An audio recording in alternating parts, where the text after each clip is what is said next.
যস্য প্রসাদাদ ভগবৎ প্রসাদো যস্যা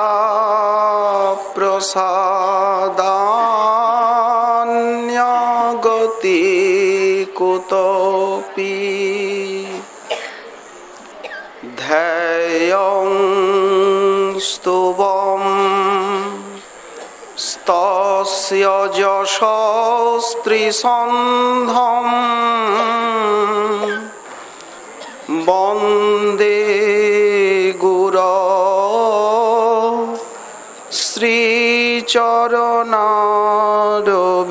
শ্রীচরণারবিন্দম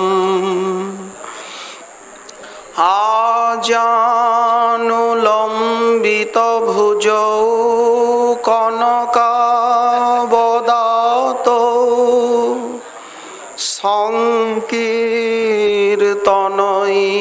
সংকীর্তনৈকপিতরৌ কমলায়তাক্ষৌ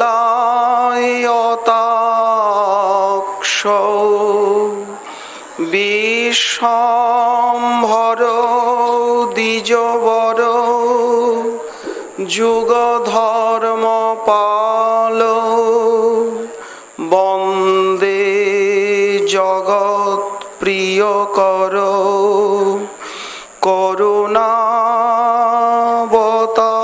করুণাবতারৌ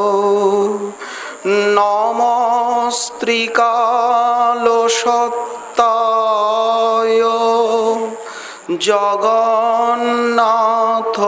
জগন্নাথসুতায় চ সভৃতায় সপুত্রায় সকলত্রায়তে নমঃ বর্হাপিরাভিরামম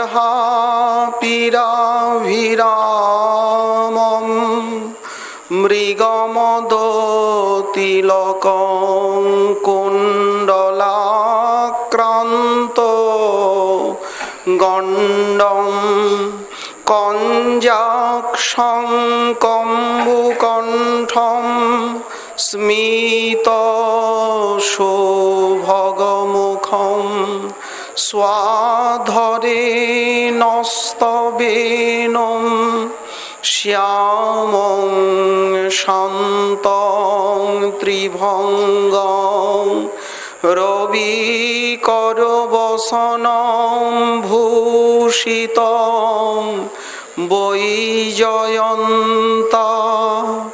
বন্দে বৃন্দাবনস্থং যুবতী শতবৃতং ব্রহ্মগোপাল বেশম তপ্ত কাঞ্চন গৌরাঙ্গী রাধে বৃন্দাবনেশ্বরী বৃষভানুসুতে দেবী ত্বাং নমামি হরিপ্রিয়ে মূকং করোতি বাচালং পঙ্গুং লঙ্ঘয়তে গিরিম যৎ কৃপাতমহং বন্দে পরমানন্দ মাধবম। বাঞ্ছাকল্পতরুভ্যশ্চ কৃপা সিন্ধুভ্যো এব চ পতিতানাং পাবনেভ্যো বৈষ্ণবেভ্যো নমো নমঃ। হরি ভক্তি পরাজে চ হরিনাম পরায়ণা দুর্বৃত্তা বা সুবৃত্তা বা তেষাং নিত্যং নমো নমঃ। নমো ধর্মায় মহতে নমো কৃষ্ণায় বেধসে ব্রাহ্মণেভ্যো নমস্কৃত্য ধর্মাन् বক্ষ্যে সনাতনাन् নারায়ণং নমস্কৃত্য নরং চৈব নরোত্তমং দেবীং সরস্বতীং ব্যাসং ততো জয়মুদীরয়েৎ। জয়রূপ সনাতন ভট্ট রঘুনাথ শ্রীজীব গোপাল ভট্ট দাস রঘুনাথ। এই ছয় গোসাইয়ের করি চরণ বন্দন, যাহা হইতে বিঘ্ন নাশ অভীষ্ট পূরণ। দুর্গমে পথিমেন্ধস্য স্খলৎপাদ গতির্মুঃ সকৃপা যষ্ঠিদানেন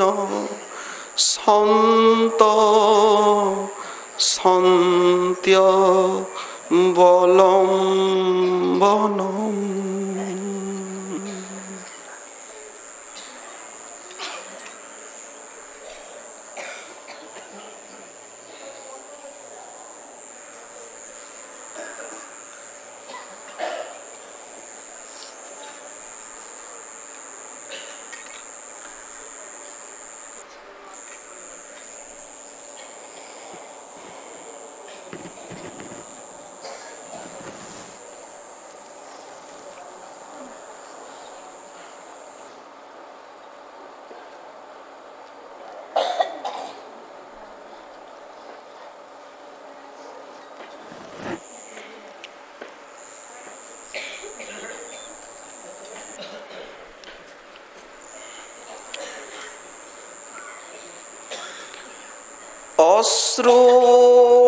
অশ্রূণাং কিমপি প্রবাহ নিবহৈ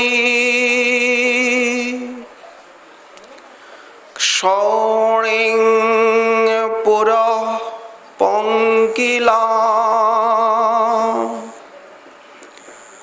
কুর্বন পানিতলে নিধায় বদরা পাণ্ডো কপোলস্থলিম আশ্চর্যং লবণ দররোধসি শোণং দধানং শুকম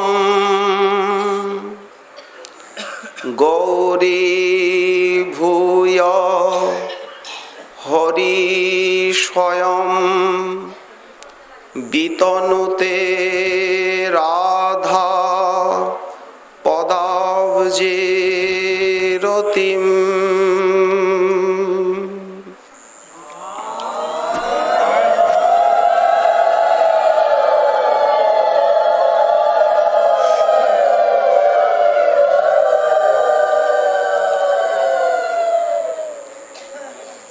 কলিযুগ পাবনাবতার প্রেম পুরুষোত্তম করুণা বরুণালয় শ্রী শ্রীমন মহাপ্রভুর পরম অন্তরঙ্গ প্রিয় পার্ষদবর্য শ্রীল প্রবোধানন্দ সরস্বতী চরণ, তার শ্রী শ্রী চৈতন্য চন্দ্রামৃতম নামক মহাগ্রন্থে 135 সংখ্যক শ্লোকে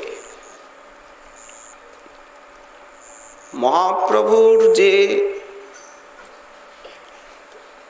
অপরূপ ভাবন্মাদনা পূর্ণ সন্ন্যাস, সেই সন্ন্যাস স্বরূপটিকে বর্ণন করছেন। প্রভুর ভিতরে এই দশাগুলি ফুটে উঠেছে। যে দশা ব্রজাঙ্গনার কৃষ্ণ বিরহে হয়ে থাকে, রাধারানীর যে অবস্থা, বানে বেধা কুরঙ্গিনী, শ্রীমদ উজ্জ্বল নীলমণি গ্রন্থে শৃঙ্গার ভেদ প্রকরণে শ্রীমদ রূপ গোস্বামী চরণ সেই দশাগুলির বিবরণ দিয়েছেন।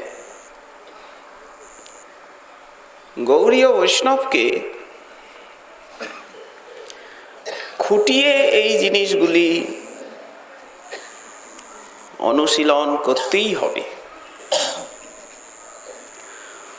উপর দিয়ে ভাষা ভাষা আলোচনায় কাজ হবে না, গভীরে যেতে হবে। তাদের সাধন ভজন বহু উচ্চকোটির।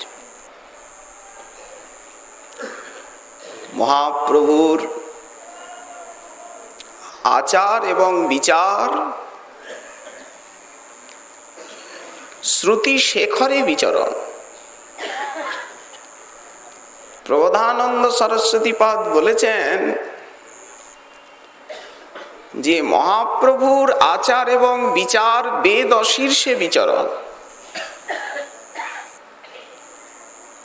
এর উপরে আর না আছে আচার বিশ্বে, না আছে বিচার।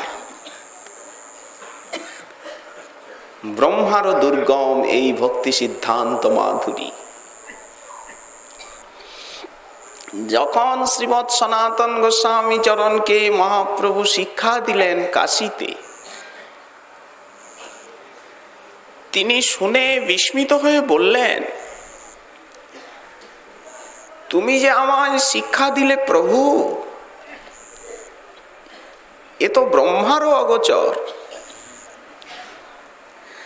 তুমি যে শিখাইলা মোরে সিদ্ধান্তামৃত সিন্ধু, তাহলে সিদ্ধান্ত অমৃত। আমরা হয়তো মনে করি তত্ত্ব কথা জটিল কুটিল, কিন্তু সিদ্ধান্ত স্বয়ং রস, অমৃতের সাগর। তুমি যে শুনাইলে মোরে সিদ্ধান্তামৃত সিন্ধু, মোর মন ছুঁইতে নারে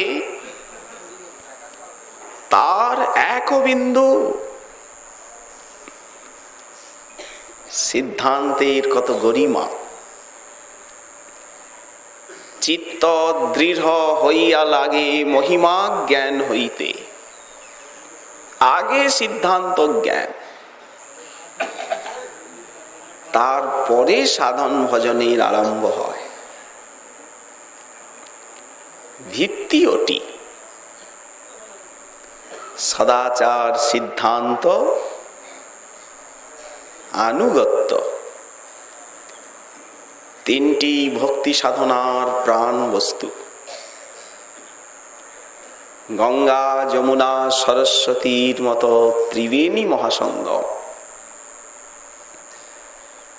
সেখানে অবগাহন করেন সাধক, ধন্য হয়ে যান। তো এই যে সন্ন্যাস, সন্ন্যাসটি গৌড়ীয় বৈষ্ণবকে কিভাবে হৃদয়ঙ্গম করতে হবে। গতকাল আমরা আস্বাদনের অবকাশ পেয়েছিলাম যে সন্ন্যাস বহু প্রকার, কিন্তু মহাপ্রভু যে সন্ন্যাস নিয়েছেন এই সন্ন্যাস কোন সন্ন্যাসের মধ্যেই পড়ে না,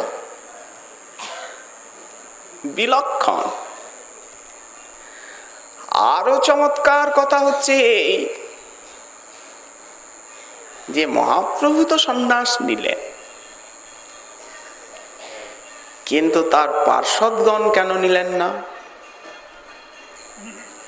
জটিল প্রশ্ন। সন্ন্যাসীর উৎস কোথায়? সন্ন্যাসীর অর্থ কি? সন্ন্যাস নিলে কি লাভ, না নিলে কি হানি? উপকার অপকারীর পর্যালোচনা। ব্যাসাবতার বৃন্দাবন দাস ঠাকুর একটু সমালোচক, মাঝে মাঝে সমালোচনাও করেছেন। নিত্যানন্দ প্রেমের মূর্তি, ওটা তার চিত্তের দৃঢ়তা, সমালোচনা নয়। এক জায়গায় লিখছেন, নিতাই চাঁদের কথা বলতে বলতে আবিষ্ট হয়ে গেছে। এখনো জীব করুণা সিন্ধু নিত্যানন্দকে চিনল না। প্রেমে মত্ত নিত্যানন্দ কৃপা অবতার, উত্তম অধম কিছু না করে বিচার। আজও বুদ্ধিমান যারা, তারা নিত্যানন্দের নিন্দা করছেন। উহ, কি ব্যথা, কি দুঃখ। বলে ফেললেন কি, যে ভাষা কেউ বলে না। এত পরিহারেও যে পাপী নিন্দা করে, এত ভাবে বোঝানো হচ্ছে নিত্যানন্দ তত্ত্ব, তথাপি নিতাই চাঁদের চরণের অতিমতির অভাব। এত পরিহারেও যে পাষণ্ডী নিন্দা করে, তবে লাথি মারো তার শিরের উপরে, পদাঘাত করো মাথায়। এটা কি বৈষ্ণবীয় ভাষা হলো?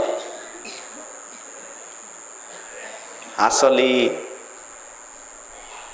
হে নিতাইগত প্রাণ গৌর ভক্তবৃন্দ, ওকে বলে বোঝানো যাবে না। আপনারা আপনাদের অতুল রাতুল চরণ যুগল ওর মাথায় দিন, ভূত ছাড়ান, লাথি দিয়ে কৃপা করুন, তবে যদি ওর নিতাই চরণের অতিমতি হয়। সেইটাকে ওভাবে বলছেন। যেমন শিবানন্দ সেনকে লাথি মারলেন নিতাই চাঁদ। শিবাই, এতক্ষণ কোথায় ছিলে তুমি? ক্ষুধায় অস্থির হয়ে ছটফট করছি। দিয়েছেন অবধূত ঠাকুর কোষে এক লাথি। শিবানন্দ আনন্দে নৃত্য করছেন। আজ বুঝলাম একান্ত আপনার কিঙ্কর করে আমায় স্বীকার করেছ। পাগলি, কাঁদছিস কেন রে? কাঁদিস কেন?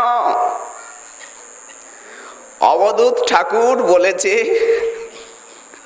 যে শিবানন্দের পুত্র মরুক, মা কাঁদছেন, পত্নী। সে কি চারটেখানিক কথা নাকি? চৈতন্য দাস, রামদাস আর কবি কর্ণপুর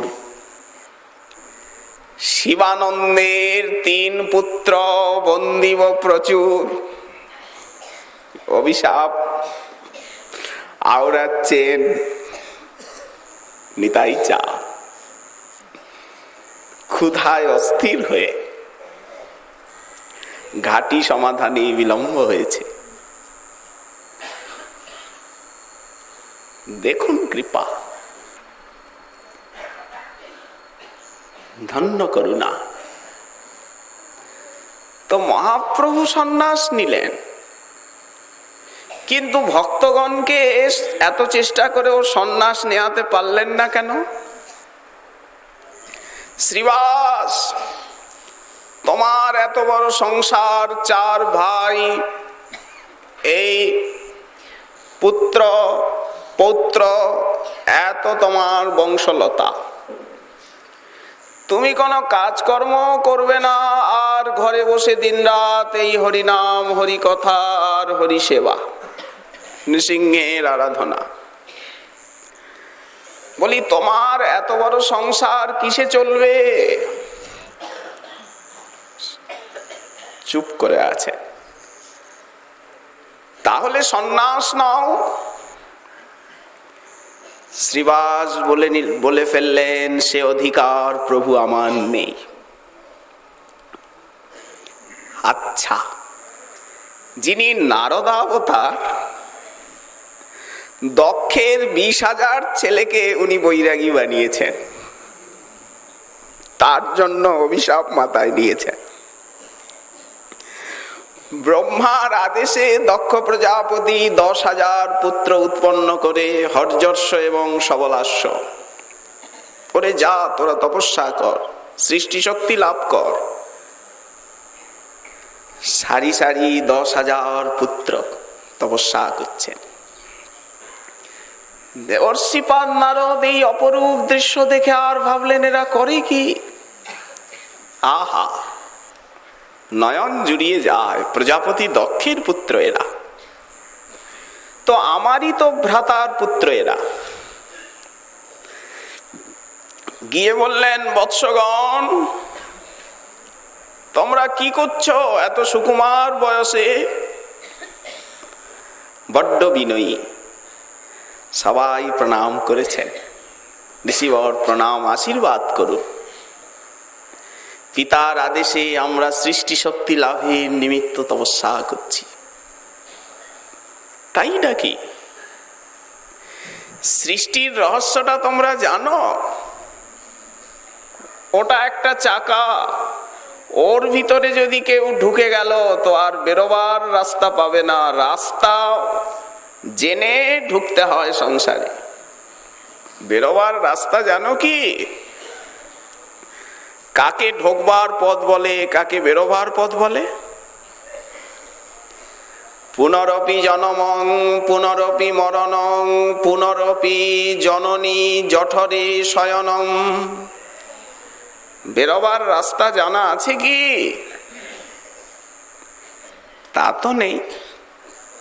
তাহলে প্রবেশ করবে কেন যেখান থেকে বেরোবার রাস্তা জানো না?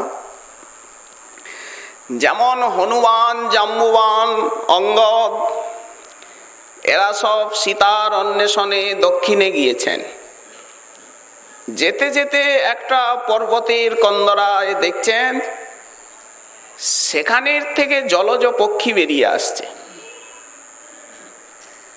এত পিপাসা, কণ্ঠ শুষ্ক। এই পাহাড়ে নিশ্চয়ই এই গোফায় জল আছে। এই যে জলজ পক্ষী বেরিয়ে এলো, ঢুকলেন সবাই। ঘুটঘুটে অন্ধকার, সাবধান। জাম্বুবান বলছেন অজানা জায়গা। দলের নেতা অঙ্গদ সহসা দেখছেন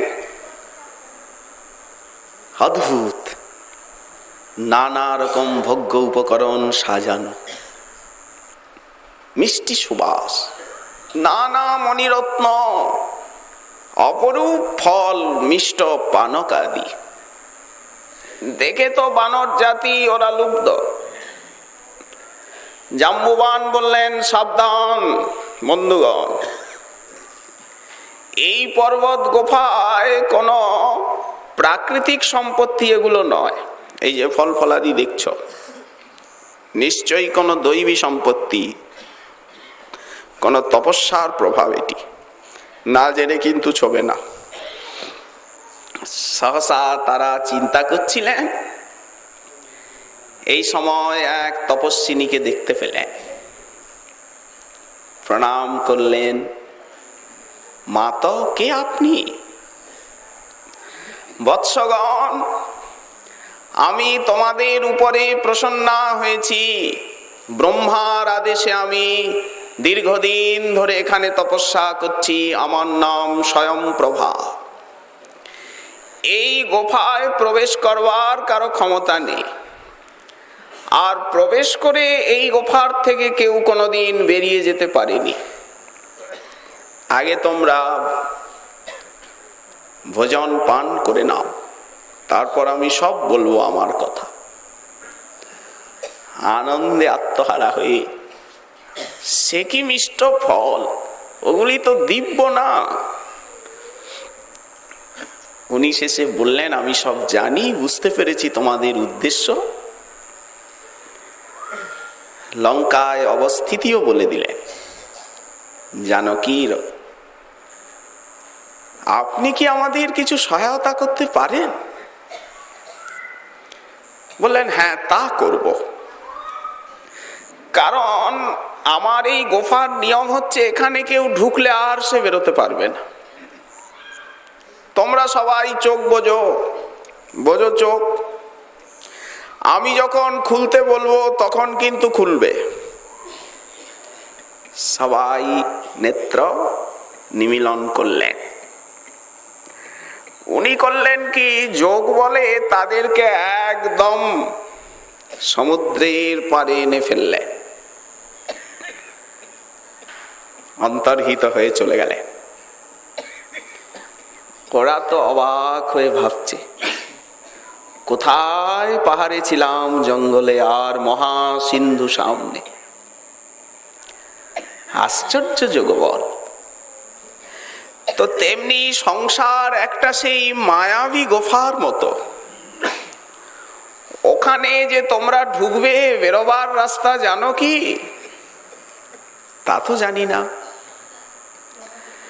এই রকম কূটকথায় যিনি 10,000, পরে আবার 10,000, 20,000 পুত্রকে কৌপিনধারী বৈরাগী বানিয়ে দিলেন। ওরা আর ফিরে এলোই না সংসারে। ক্ষণমপি সজ্জন সঙ্গতি রেকা ভবতি ভবার নব তরণে নৌকা। সৎসঙ্গের কি প্রভাব! দক্ষ প্রজাপতি শোকে মূর্ছিত, রেগে গেলেন।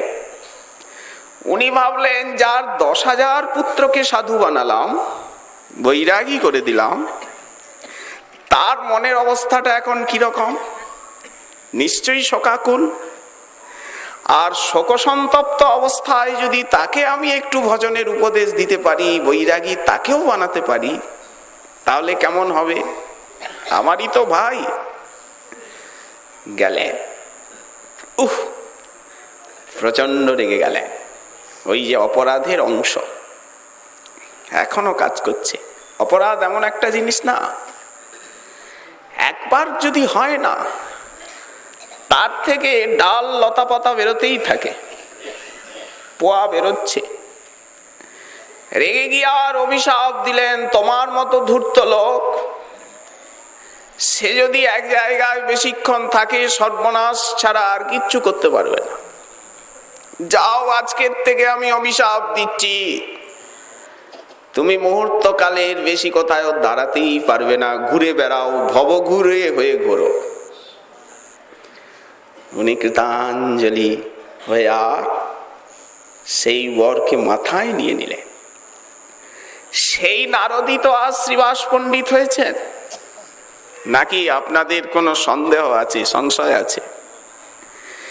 তিনি আজ বলছেন আমি সন্ন্যাস নিতে পারবো না প্রভু, সে অধিকার আমার হয়নি। প্রভু গম্ভীর হয়ে বললেন, তাহলে তোমার সংসার চলবে কি করে? এত বিরাট সংসার। উনি 1, 2, 3 তিনটে তালি দিলেন। তালি কেন দিলা? উদ্দেশ্য কি খুলে বলো। প্রভু, 1 দিন, 2 দিন, 3 দিন দেখব আহার মিলল না, তখন গঙ্গায় ঘট বেঁধে আর নয় প্রাণ বিসর্জন করব। শুনে মহাপ্রভু হুঙ্কার করে উঠলেন, কি বলিলি, কি বলিলি পণ্ডিত শ্রীবাস, তোর কি অন্যের দুঃখে হবে উপবাস? হতে পারে লক্ষ্মী যদি ভিক্ষা করেন নগরে নগরে, তথাপি দারিদ্র কভু নহিবে তোর ঘরে। ভক্তবৎসল, আচ্ছা শ্রীবাস পণ্ডিত অন্যের অভাবে গঙ্গায় ডুব দেবেন, এটা নিষ্ঠা হলো? না না, শ্রীবাস ভাবছেন তুমি যে গীতা বাক্যে প্রতিজ্ঞা করেছ যে তাদের বহাম্মহম, এই তো যে জনা পর্যুপাসতে তেষাম নিত্যাভিযুক্তানাম, যারা নিত্য অভিযুক্ত তোমাতে। যুক্ত তো বললেন না, অভিযুক্ত কেন বললেন? যোগক্ষেমং বহাম্মহম, দদাম্মহং নয়, বহাম্মহম। যে জন আমারে চিনতে অনন্য হইয়া, অনন্য হওয়া যায় না, অন্ন থেকে যায়। যেখানে অন্ন নেই,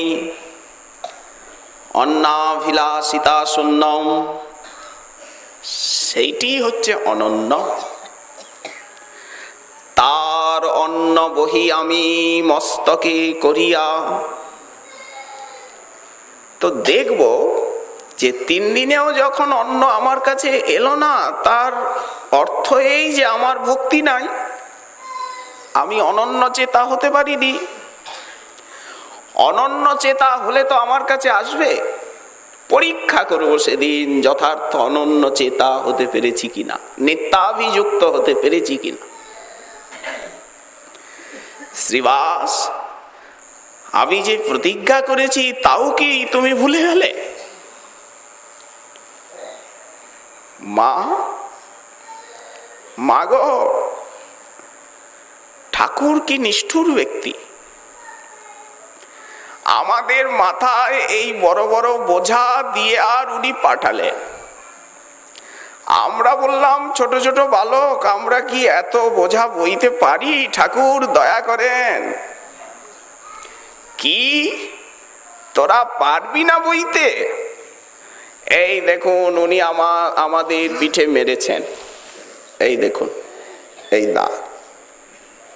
ছি ছি, আসুন উনি আজ দেখব। সেই বলরাম গীতার টিকাকার, উনি কেটে দিয়েছিলেন বহাম্মহম কি ভক্তমাল এই চরিত্র আছে, দদাম্মহম করে দিয়েছিলেন। ঠাকুর বইবেন কেন, দেন। উনি তো এইদিকে মুখ কালো করে ফিরে এসেছেন, কিচ্ছু ভিক্ষা জোটেনি। আজকে পত্নী নানা উপায়ন প্রস্তুত করে ভোগ লাগিয়ে বসে আছে, উপকরণ। বলি আসতে এত দেরি কেন?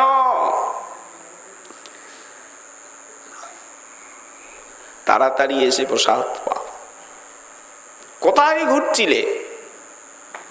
বলি যে সেই ছেলে দুটো দুগ্ধপোষ্য শিশু, আহা দেখতে কত সুন্দর, তাদের মাথায় তুমি অত বড় বড় বোঝা দিয়েছ, আর ওরা বলছিল যে বইতে পারবে না বলে তুমি নাকি ওদের পিঠে আঘাত করেছ, দেখলাম রক্ত ঝরঝর করে পড়ছে।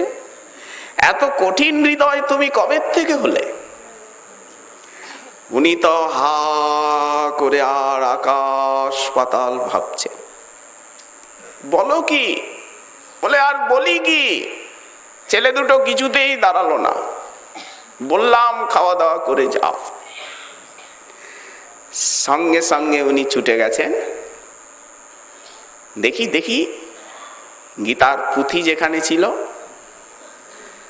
দেখছেন এর মধ্যেই ওই দদাম মহমকে কেটে আর বহাম মহম লিখে দিয়ে চলে গেছে চতুর চূড়ামণি। আমার বাণীর উপরে আবার কলম চালানো, প্রমাণ দিয়ে। শ্রীবাস পণ্ডিত বলছেন আমিও পরীক্ষা করে দেখব তিনি যোগক্ষেম বহন করেন কিনা। প্রভু তুষ্ট হলেন। লক্ষ্মী যদি নগরে নগরে ভিক্ষা করে তথাপি তোমার দারিদ্র হবে না।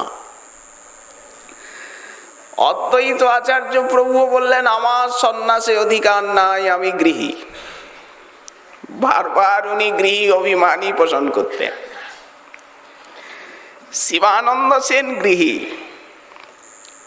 মহাপ্রভু সন্ন্যাসী, অথচ তার সংসারের প্রতি কথা উনি শুনতে। এইবার তোমার পুত্রের যে নাম হবে, কি নাম তার রাখবে? গোবিন্দ। এই শিবানন্দ এবং তার পরিবার যে কয়দিন থাকবে তারা যেন আমার উচ্ছিষ্ট পাত্র পায়। সাবধান। দেখুন কি প্রীতি গৌর ভগবানের, ভক্তগণের প্রীতি। তো উনি সন্ন্যাস নিয়ে এত কঠোরতা করলেন, খেতে চান না, আমায় লাফড়া ব্যঞ্জন দাও। প্রভু একটু একটু নাও, একটু দেখো জগন্নাথ কেমন আস্বাদন করেছে, একটু।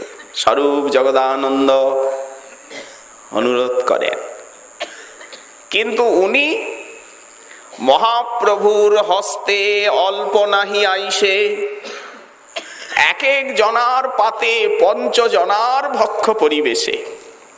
নাও খাও আকণ্ঠ ভরে, জগন্নাথের মহাপ্রসাদ।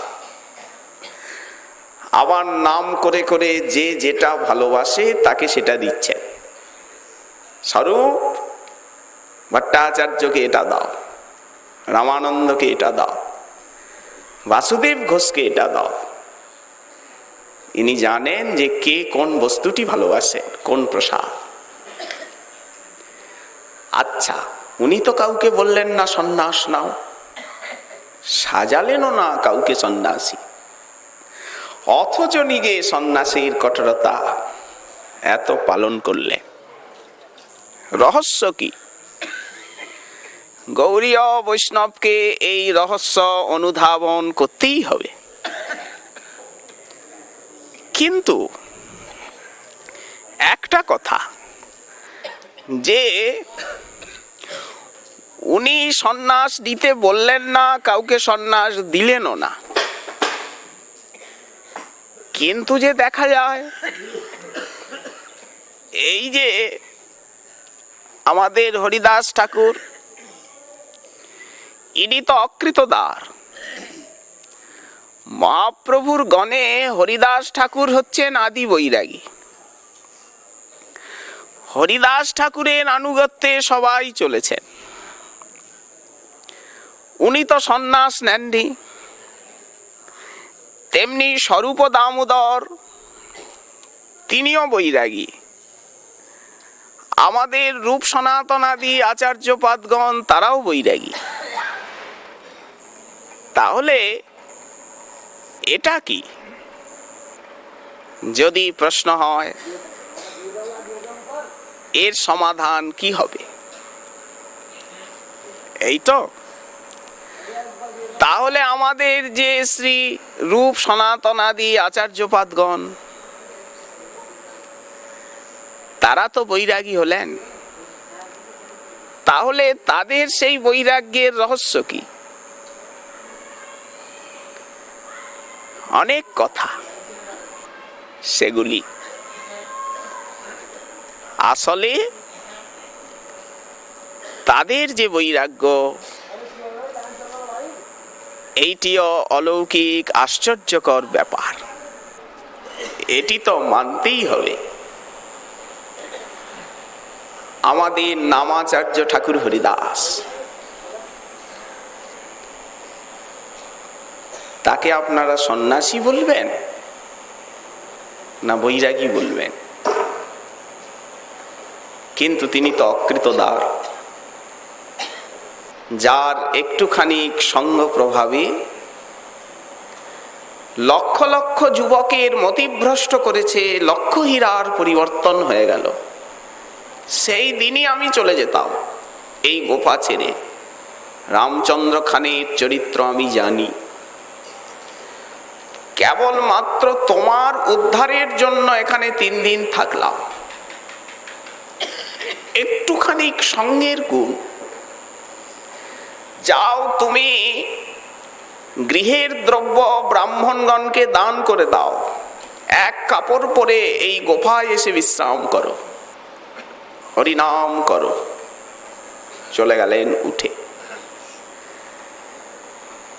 লক্ষহীরা গৃহে গিয়ে ঘরের দ্রব্য ব্রাহ্মণের কইলা দান, 1 বস্ত্র পরি আসি তথায় করিলা বিশ্রাম। বেনাপোলের জঙ্গলে দিবারাত্রি নাম নেয় তুলসী সেবন। আর কি করছেন? চর্বণ উপবাস। একজন বারবনিতা সাধারণ কিছু গ্রহণ করেন। ইন্দ্রিয় সংযম হইল প্রেমের প্রকাশ। প্রেম পেয়ে গেলেন দেখতে দেখতে। আশ্চর্য তো, লক্ষ যুবকের মতিভ্রষ্ট করেছেন যিনি, ঠাকুরের একটু হাওয়া লেগে আর উনি হরিনাম তুলসী সেবন আর চর্বণ উপবাস করে প্রেম পেয়ে গেলেন। প্রেম শুধু পেলেন না, মহান্তি হয়ে গেলেন। সেই দেশের বেশ্যা হইলা পরম মহান্তি। বড় বড় বৈষ্ণব যার দর্শনে জানতি।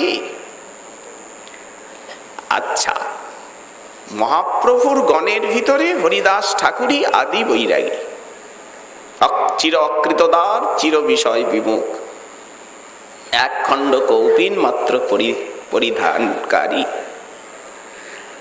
তারই আনুগত্য পরবর্তীকালে আমাদের রূপ সনাতনাদি গোস্বামী পাদগণ নিলেন, তারই ভাবধারা।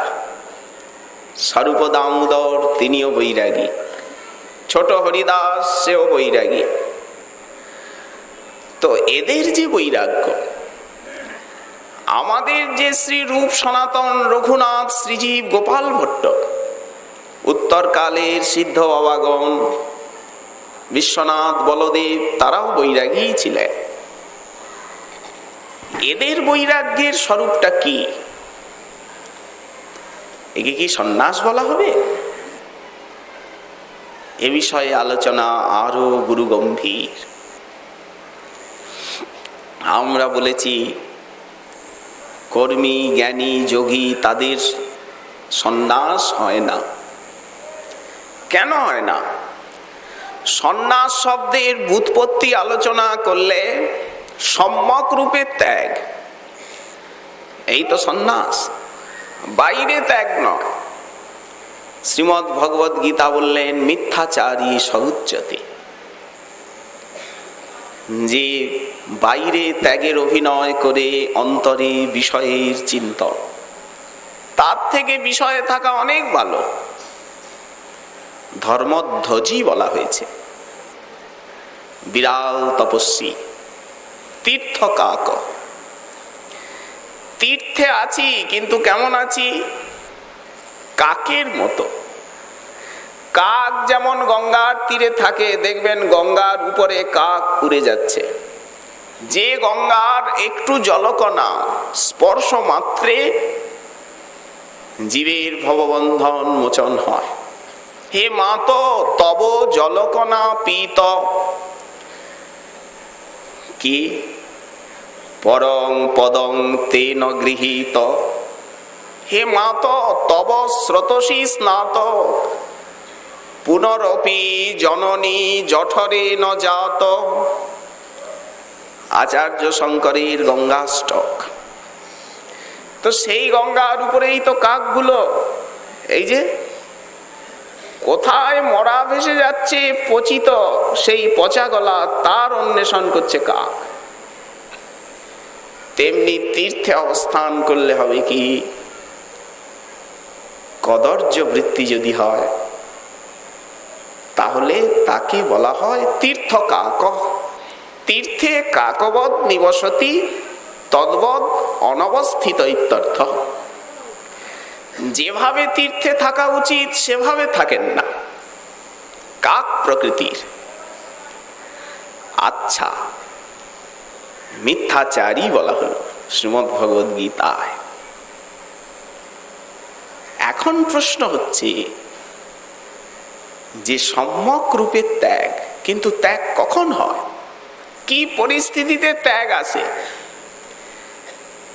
একটা নারকেলটা যখন ঝুনো হয়নি, আচ্ছা সেই নারকেলকে যদি কেউ আলাদা করতে চায় শ্বাসগুলো, নারকেলের ডগা এখনো পাকেনি, ধরে টানাটানি করলে হবে কি, পড়বে কি খুলে? পাকলে আপনিই পড়ে যায় ডগাগুলো। তাল পাকেনি, ধরে টানাটানি করলাম, হবে কি? অথচ পাকলে টুক করে পড়ে গেল। কৃষ্ণে অভিনিবেশ না হলে, কৃষ্ণের রুচি না হলে বিষয় বৈরাগ্য হয় কি? তাহলে তো সৌভরীও বৈরাগী, তাহলে তো হিরণ্যকশিপু হিরণ্যাক্ষ বৈরাগী, রাবণ কুম্ভকর্ণ তারাও বৈরাগী, বৃকাসুর বা ভস্মাসুর সেও বৈরাগী, ত্যাগী। কেন? যে ব্রহ্মা স্বয়ং বললেন অন্যে না, হে কাশ্যপ, তুমি যেমন তপস্যা করলে এমন তপস্যা বিশ্বে কেউ করতে পারেনি কোনোদিন। যে শরীরটা তো গলে গেছেই, অস্থিগুলি মাত্র আছে, জঙ্গল হয়ে গেছে শরীরের উপরে, উইয়ের ঢিপি, বাঁশের বন।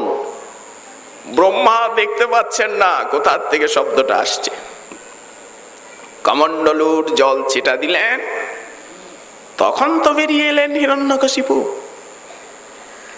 রাবণ কি তপস্যা করেনি?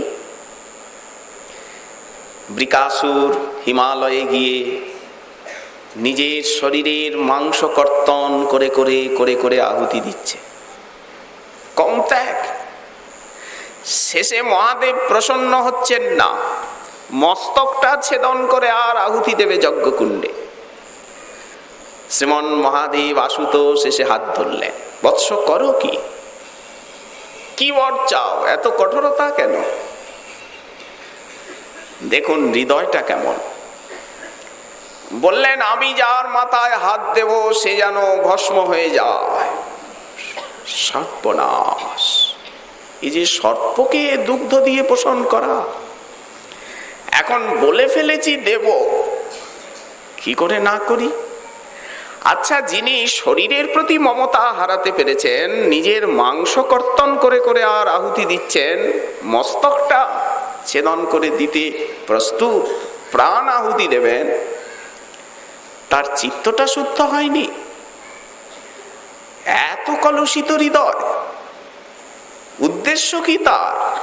পার্বতী দেবী বিশ্ব সুন্দরী, এই জন্য মহাদেবের মাথায় হাত দিয়ে তার জীবনান্ত করে পার্বতীকে নিয়ে আর সংসার করব।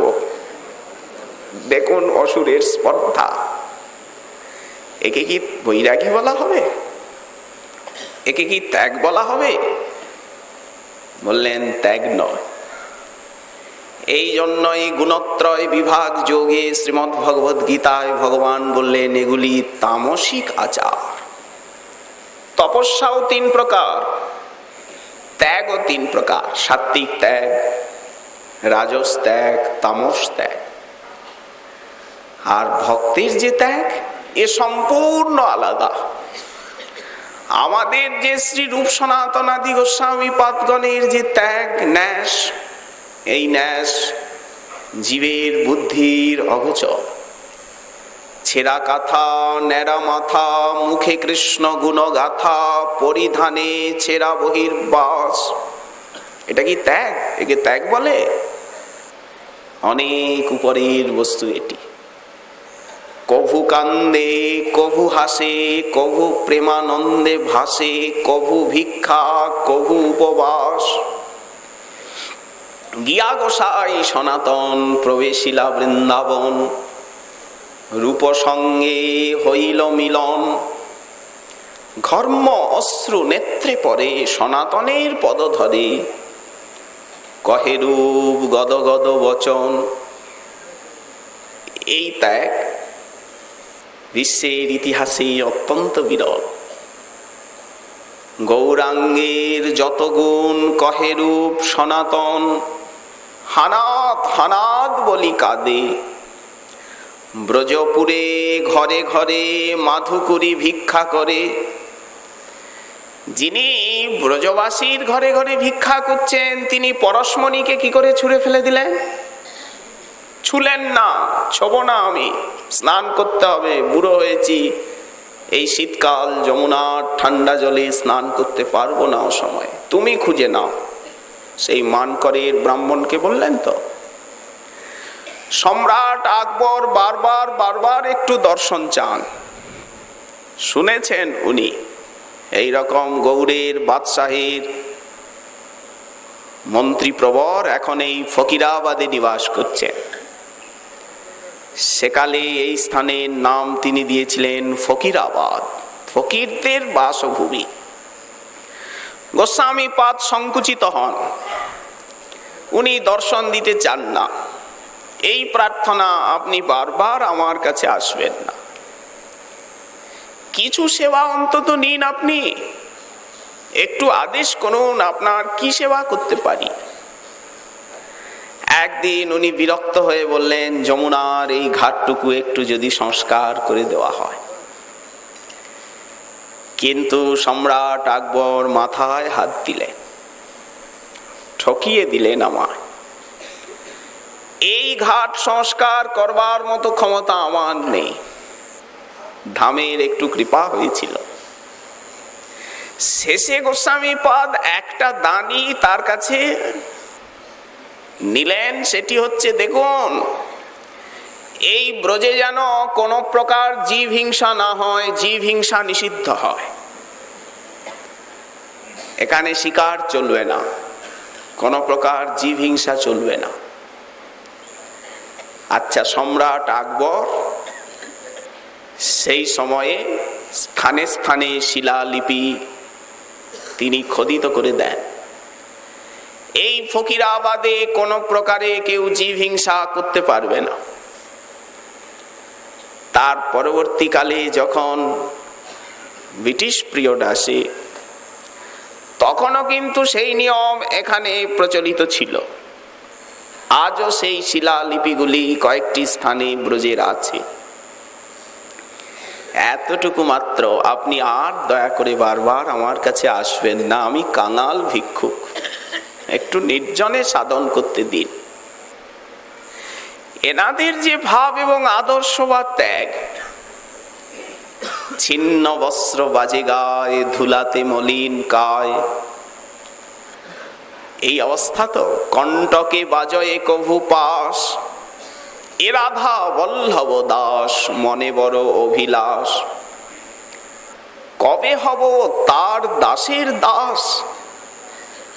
তাদের দাসের অনুদাসের দাসের দাস হবার মতো ভাগ্য আমাদের কবে হবে? এদের যে ন্যাস, যে ত্যাগ, এটি জীবের সর্বথা দুর্বোধ্য, দুর্গেয়। সন্ন্যাসের চরম পরম অবস্থায় এরা আছেন। জ্ঞানী যোগী কর্মী যে ত্যাগ করেন সেটা তো আত্মসুখের জন্য ত্যাগ, ওটা তো কৈতব। কর্মী ত্যাগ করছেন, তপস্যা করছেন, কেন? স্বর্গে গিয়ে দেবভোগ্য সেই আরো দিব্য বিষয় পাব। জ্ঞানী ত্যাগ করছেন ব্রহ্মানুভূতির জন্য, মুক্তিকামী, ওটা তো কৈতব শ্রেষ্ঠ। যোগী ত্যাগ করছেন পরমাত্মা অনুভূতির নিমিত্ত, আর ভক্ত ত্যাগ করছেন কৃষ্ণ প্রীতে ভোগ ত্যাগ। ভক্তই তো সন্ন্যাসী, যথার্থ সন্ন্যাসীকে ভক্তই তো। তিনি গৃহে থাকুন কি বনে থাকুন, কৃষ্ণ প্রীতির জন্য উনি ত্যাগ করছেন। কৃষ্ণ প্রীত্যে ভোগ ত্যাগ, কৃষ্ণ তীর্থে বাস, কৃষ্ণ কৃপাবলোকন।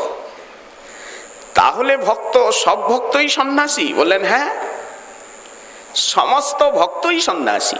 ভক্তকে ভোগী বলা অপরাধ। কেন? প্রাপঞ্চিকতয়া বুদ্ধা হরি সম্বন্ধী বস্তু ন মুমুক্ষুভি পরিত্যাগ বৈরাগ্যং ফল্গু কথ্যতে। আচ্ছা, ভক্তকে আপনি সন্ন্যাসী বললেন, তারা যে ভালো খাচ্ছেন, ভালো পড়ছেন, এই প্রশ্ন আপনার। শুনুন বলি তার উত্তর। রূপ গোস্বামী পাদ বলেছেন, যারা হরি সেবা এবং হরি সম্বন্ধী বস্তুকে প্রাপঞ্চিক বন্ধন বুদ্ধিতে ত্যাগ করেন। কেউ আপনাকে একটু প্রসাদ দিতে এসেছে, আপনি বললেন আমিও সব প্রসাদ পাই না মহাশয়, আমি বৈরাগী। আচ্ছা, ভগবানের সেবায় অনাদর করলেন, ভগবানের সেবাকে আপনি বন্ধন বলে মনে করলেন। এই যে প্রাপঞ্চিক তয়া বুদ্ধা হরি সম্বন্ধী বস্তু ন, ভগবানের সেবা, ভগবত প্রসাদ সেবন তাকে বিষয় বলে। ভক্তের সম্পত্তি কি বিষয় নাকি? কৃষ্ণে অর্পিত, ওটা প্রারব্ধ জন্য নয়, ওটা ভক্তি জন্য। প্রহ্লাদ মহাশয়কে ভগবান নরসিংহদেব রাজত্ব দিলেন। ধ্রুব মহাশয় ৩৬,০০০ বৎসর রাজত্ব করলেন। বিভীষণ কল্পায়ু পেয়ে এখনো লঙ্কার রাজত্ব সামলাচ্ছেন। তারা কি বিষয়ী? তাহলে মহারাজ অম্বরীশ, স্বয়ম্ভুব মনু, পৃথু মহারাজ, এরা সবাই বিষয়ী হবেন? কিন্তু তা তো বলা হয়নি। দুর্বাসার বৈরাগ্য তপবল কুণ্ঠিত হয়ে গেল। শেষে উনি চরণে পড়ে বললেন, অহো অনন্ত দাসানাম মহিমা অদ্য দৃষ্টমে। আজ বুঝলাম অনন্ত দাসের কত মহিমা, আজ হৃদয়ঙ্গম হলো আমার। এতদিন আমি মনে করতাম তপস্যাই শ্রেষ্ঠ। যুধিষ্ঠির মহারাজের সাম্রাজ্য, পরীক্ষিতের রাজত্ব, এরা তো সব সন্ন্যাসী, এরা সবাই পরমহংস। কেন? ভগবত সুখের জন্য তাদের বিষয়কে স্বীকার। কেউ যদি তাদের সেই বিষয় ভোগ দেখে আর তাদেরকে ভোগী বলেন, তাহলে দুর্বাসার মতো অবস্থা হবে, রামচন্দ্র খানের মতো অবস্থা হবে, না হলে রামচন্দ্র পুরীর মতো অবস্থা হবে। ওহো জগদানন্দ, আগে আমি শুনেছিলাম, আজ আমার বিশ্বাস হলো চৈতন্যের গণেরা এত খায়। এই দেখুন, শেষে মহাপ্রভুকে এসেও একদিন সকালবেলা বললেন, পিপিলিকা সরতি, এই যে পিঁপড়েগুলো শ্রীকৃষ্ণ চৈতন্য ঘুরে বেড়াচ্ছে তোমার এই কুটিরের কাছে, নিশ্চয়ই এইখানে মিষ্ট দ্রব্য ছিল। অহো সন্ন্যাসী নাম ঈদৃশং জিহ্বায়া লালসা। এই বলে আর উঠে চলে গেলেন। প্রভু বললেন, গোবিন্দ, আজকের থেকে ৫ চৌঠির অন্ন ব্যঞ্জন ছাড়া আর যদি এখানে কিছু আনো, আমায় দেখতে পাবে না। দেখুন, অথচ সেই রামচন্দ্রপুরীর গুণ যদি আপনারা শোনেন, পরম বৈরাগী, কোন আহারের ব্যবস্থা নেই, বাসস্থানের ব্যবস্থা নেই, কিন্তু শাস্ত্র যা নিষেধ করেছেন দিন রাত্রি উনি তাই করেন। এত বড় ত্যাগী বৈরাগী, কিন্তু বাইরে সব ঠিক আছে, অন্তর কলুষিত। সবসময় পরনিন্দা, পরচর্চা, পরের সমালোচনা জিহ্বায় হচ্ছে। এই দেখুন, তাহলে ভক্তের যে ত্যাগ, তারাই তো সম্যক সন্ন্যাসী। কিন্তু সন্ন্যাসী সাজলেন না কেন? মহাপ্রভু গোপাল ভট্ট গোস্বামী পাদকে গৈরিকাম্বর পাঠিয়েছিলেন উপহার রূপে, ভক্তি রত্নাকরে আছে। কই, তিনি তো পড়েননি সেই গৈরিকাম্বর। আর একখানা কাঠের পিঁড়ি আজও বৃন্দাবনে রাধারমণ মন্দিরে সেই মহাপ্রভুর পরিধেয় গৈরিকাম্বর এবং প্রসাদী কাঠের পিঁড়িখানা সেবিত হচ্ছে রাধারমণের দক্ষিণে মহাপ্রভুর স্বরূপ জেনে। কিন্তু কেন গৈরিকাম্বরটা কেন পড়লেন না? ভাতের হাঁড়ি নিয়ে রেগে ছুটে গেলেন। সনাতন গোস্বামী পাদের মস্তকে একখানা উনি গৈরিকাম্বরের পাগড়ি বেঁধেছিলেন। মহাবনে ছিলেন। জগদানন্দ জিজ্ঞাসা করলেন, এই রাতুল বসন কার? সনাতন বলে ফেললেন, মুকুন্দানন্দ সরস্বতীর। মুকুন্দানন্দ সরস্বতী সে কে? কোন সন্ন্যাসী আমায় দিয়েছেন, তাই বেঁধেছি। কি, তুমি মহাপ্রভুর পার্ষদগণের মধ্যে শ্রেষ্ঠ হয়ে, প্রভুর প্রাণাধিক প্রিয় হয়ে, আর অন্য সন্ন্যাসীর প্রসাদী বসন আর মাথায় বেঁধেছ? রাগে অস্থির হয়ে জগদানন্দ ভাতের হাঁড়ি ছুড়ে দেবেন তার গায়ে। লজ্জিত হলেন সনাতন গোস্বামী পাদ। বলি কি, আপনার গৌর নিষ্ঠা পরীক্ষা করতেই আমি এটা করেছিলাম। তা না হলে বৈষ্ণবের রক্ত বস্ত্র পরিতে না জুয়ায় আমার কি দরকার? কাউকে দিয়ে দেব কি ফেলে দেব? রহস্য কি? তারা সন্ন্যাসীর শিরোমণি হয়েও, আচরণে বিশ্ব পাবন হয়েও কিন্তু সন্ন্যাস নিলেন না। অথচ যে কৌপিন পড়লেন, ছেঁড়া কাঁথা ন্যাড়া মাথা হলেন। এর রহস্য কি? কেন হলেন? না হলে কি হতো? আবার দেখুন, ঠাকুর মহাশয় সেইটাই চাইছেন। উনিও রাজার ছেলে হয়ে, নিত্যানন্দ প্রেমের মূর্তি হয়েও কৌপিন পড়তে চাইছেন। কি বললেন? কবে করঙ্গ কৌপিন লইয়া, ছেঁড়া কাঁথা গায়ে দিয়া, ছাড়িয়া সকল বিষয়, কৃষ্ণে অনুরাগ হবে, ব্রজের নিকুঞ্জে কবে, যাইয়া করিব নিজালয়। কি এর রহস্য? মহাপ্রভুর যে সন্ন্যাস, আমরা বললাম সেই সন্ন্যাস মানবীয় বুদ্ধির সর্বথা অগোচর ব্যাপার। ওটা তো রাধা ভাব, ওটা তো সেই রাসরসের চরম পরিণতি মহাপ্রভুর সন্ন্যাস। কোথায় মায়াবদ্ধ জীব, আর কোথায় সেই পরমহংসগণের ধ্যানধেয় রাসলীলার চরম সার পরিণতি মহাপ্রভুর সন্ন্যাস। এ কি বলবার না বোঝবার বিষয়, না বোঝাবার বিষয়? কিন্তু গৌরীয় বৈষ্ণবকে বুঝতেই হবে ত্যাগের উদ্দেশ্য কি, কেন জীব ত্যাগ করবে। ত্যাগ ছাড়া জীবের কৃষ্ণ ভজন কিভাবে হবে? আমরা মহাপ্রভুর শ্রীমুখের থেকেই শুনবো মহাপ্রভুর সন্ন্যাসের উদ্দেশ্য কি, কেন উনি সন্ন্যাস নিলেন। তিনি নিজে সেই কথা জননীকে বলেছেন, বিষ্ণুপ্রিয়া দেবীকে বলেছেন, ভক্তগণকে বলেছেন। তারা যখন প্রতিবাদ করেছেন, তুমি কেন সন্ন্যাস নেবে? সচিমা যখন কেঁদে অস্থির, নিমাই তুই বিশ্বরূপের মতো আমায় ছেড়ে দিবি? তোকে দুটো বিবাহ দিলাম, এই যুবক অবস্থা, তোর 24 বৎসর শেষ হতে চলল, এই যুবক অবস্থায় তুই সন্ন্যাস নিবি? কি শুনলাম আমি? সত্যি করে আমার কাছে বল, কপটতা করবি না।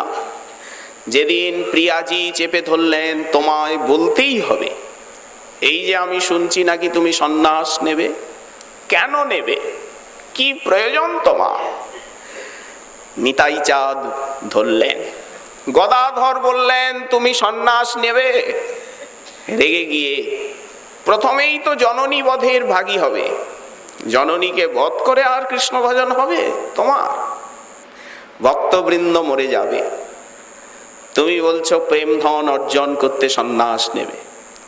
আমাদের শ্রাদ্ধ করতে হবে তোমার। আমরা যদি বেঁচে থাকি তবে তো তুমি প্রেম দেবে আমাদিগকে। মহাপ্রভু তাদের কাছে কি উত্তর দিয়েছিলেন? কেন আমি সন্ন্যাস নেব, কি প্রয়োজন? তার মুখ দিয়ে আমরা শুনবো তার সন্ন্যাসের কি উদ্দেশ্য, কি রহস্য, তাতে কি লাভ হয়েছে জগতে। শ্রী শ্রীমন মহাপ্রভুর কৃপা হলে আগামীকাল আবার এই বিষয়ে আস্বাদনের আকাঙ্ক্ষা রইল। আজকে আমাদের শ্রী শ্রী চৈতন্য চন্দ্রামৃতম কথার এইখানেই দেওয়া হলো বিশ্রাম।